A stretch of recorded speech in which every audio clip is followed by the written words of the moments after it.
Chapter 1 Alone. Narrator's POV. What a hard day. I'm exhausted, Ryan thought to herself, twisting her rusted doorknob, entering her creaky home. Man, oh man, it's cold in here.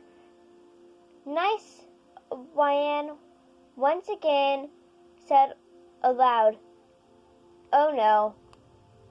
One put herself plopping down on her couch. She closed her eyes. Slowly, she drifted into a heavy slumber. In Ryan's dream. Ryan, you heard your mother yell from downstairs. You swiftly ran downstairs. Today you were excited. You don't want to miss your first day of school, do you? Your mother questioned. Hurry up and eat.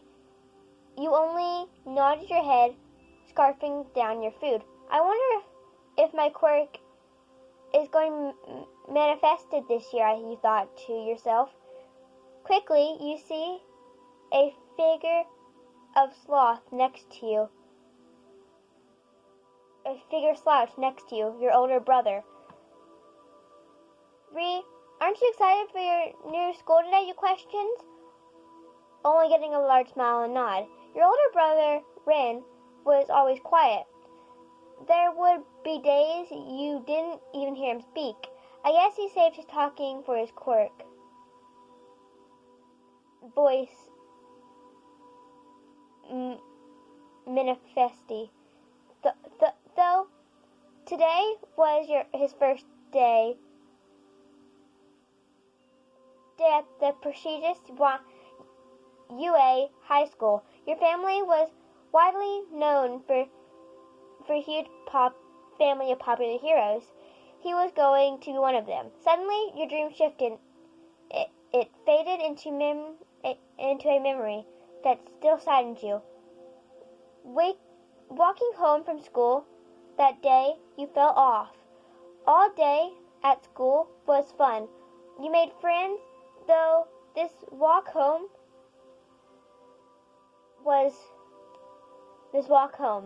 Finally getting to your front door, you hear whispers. Dan, Dad's name. How are we going to do this? You heard your mom. We do it unexpectedly. If she knows, we'll be doomed. You hear her father whisper. You can't bear to hear it. Where they walk talking to what? Were they talking about you? No, there's no way. You walk in, both your mother and your father's heads shifted towards you. Oh, Ryan, welcome back home. How was school? Your mother said, quite nervously. It was fun, you replied, a smile spreading across your face. I met so many cool people, like my friend Izuku. That's wonderful, your father replies quickly. He motions for you to join the table and grab dinner. You skip over to the table, plopping down. Vegetables again tonight? Yuck, you internally yelled. Once again your dream shifts. Your heart rate begins to increase rapidly. This wasn't a dream, it's a nightmare. Ryan, wake up, your father whisper yells at you, shaking you awake up. You rub your eyes, giving him a confused glance. We have to leave. I have something we need to talk about. You shuffle downstairs, still in your pajamas, carrying a small bag. The bag only had one outfit in it. You were confused as to why your father was waking you up and ordering you to hop in the car. Upon entering the car, you see your mother. Her face is down, the darkness of the night covering her guilty look. Ryan, me and my mother must speak with you. Your father spoke.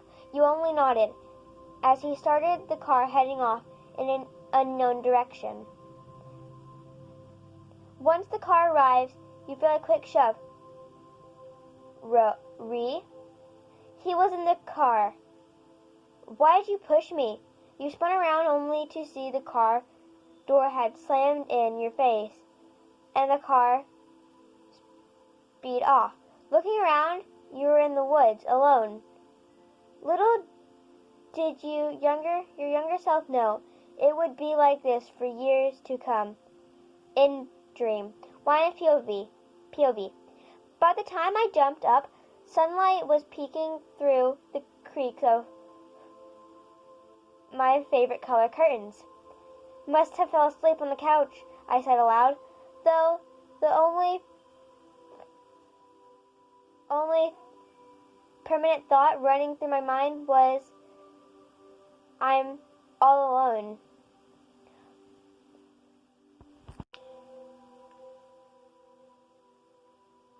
Chapter 2, Window, Ryan's POV. Lifting myself from the couch, I stumble back clumsily. Hunger roars in my stomach furiously. Of course, I forgot to eat last night. You scolded yourself walking to the kitchen. I noticed something. The kitchen window was sat widely open, the window blowing freely through it. My heart dropped. Was someone in the house? Quickly, I scurried around the house, checking every last inch of my house. No one. I know I left the window closed, you thought.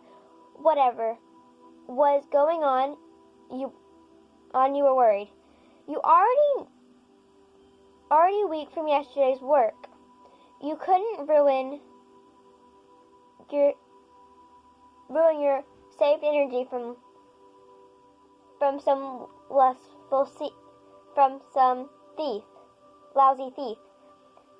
You shrugged off your anxiety and closed the window, though you made sure to grab your trusty knife and shove it in your pocket before beginning to cook breakfast. Time skip. Today was an easy day. I had the day off and grabbed food I used to rest.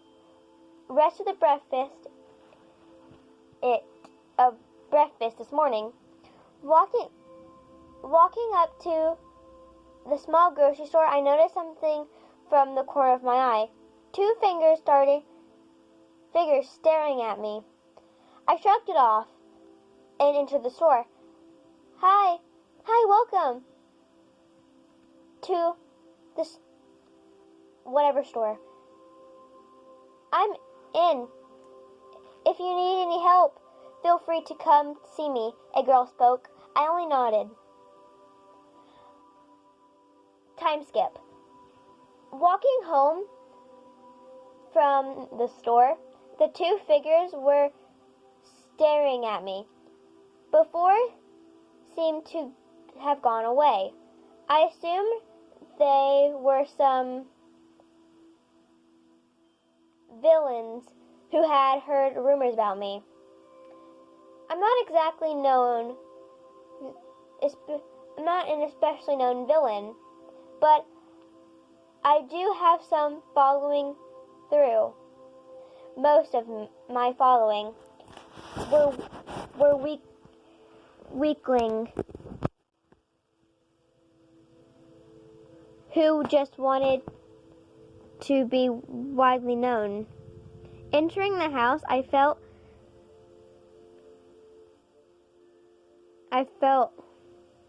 airy. No, I don't know why.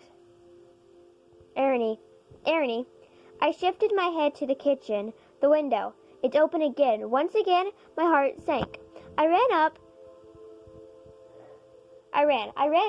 and down the entrance of the house. Again, no sign. I quickly slammed the window shut and locked it. There's no way I'm letting it happen again. You nodded. As well as the window, I locked all of them. I felt stupid after saying not a lot of them were locked. After finally finishing locking everything and closing the curtains, Ryan made dinner. After finishing cleaning the used plate, I sighed. That thought still remained. I'm still alone. Though I'm not 100% sure that someone broke into my house twice. I spoke aloud to no one. Narrator's POV. Stumbling up the steps, feeling tightness hit your body, plopping on your bed. You wrapped yourself in your blanket. Sleep hit you immediately. And once you were wrapped in a deep slumber, question mark POV. What does he see in this girl? There's no potential. She's completely arranged. The person left the kitchen window only to realize it was locked. At least she caught on that someone was here. But now I have to use my quirk. Purple smoke emerged, the two figure as the warp into Wyan's house. Her house was average. There's not a single pocket knife, nothing. How on earth is she a villain? The mysterious figure thought to himself.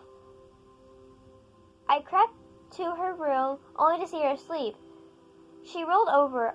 All I saw was her icy eyes glare at me. I took off immediately my quirk to leave as quickly as possible. I regret underestimating her. Her eyes alone were enough to make me leave. Wyan's POV. I heard a creak downstairs. My eyes creaked open. Slowly I heard another creak right outside my doorway. I shifted over to my other side to open my eyes and see a man. He was a cloudy purple figure, a fist warped around the metal body.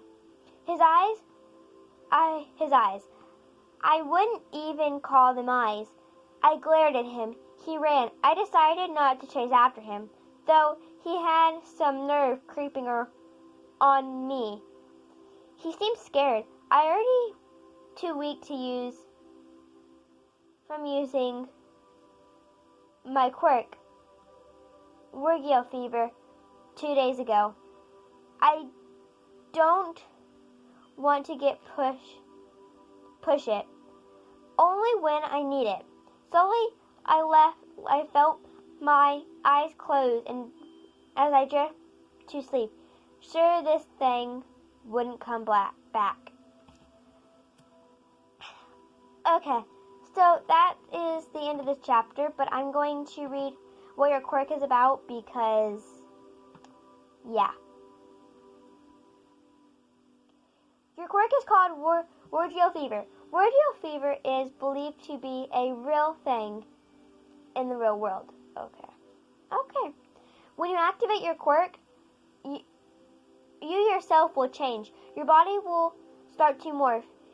In this process, your legs grow longer as well as your arms. Your teeth become razor sharp and your fingers become claws. Your weight drops and you become light, increasing your ability. Though from selected targets, things isn't as great. They begin to go downhill. They will begin the Wargio fever with horrible nightmares all the rest of their night. When they awaken, they get burning sensation in their legs, so immediately they run towards you. You can, of course, prevent what comes next. If your vexation savors, they will never be the same. They will be cursed to be insane for the rest of their lives.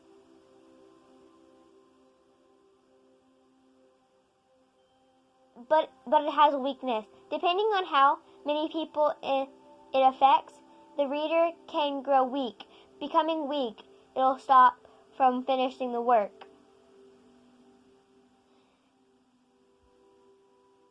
It's a long process. You must wait overnight for the vaccine to become fully submerged in the fever. You can only use walk-sore fever twice a week. Any more, and you'll become too weak from the morphing process and collapse. You'll be able to choose the vaccines that fails under the Norwegian fever. You can morph, but not make someone fall under the spell, and of course, the opposite. Okay, so that is the end of this. I really hope you guys enjoyed, and bye!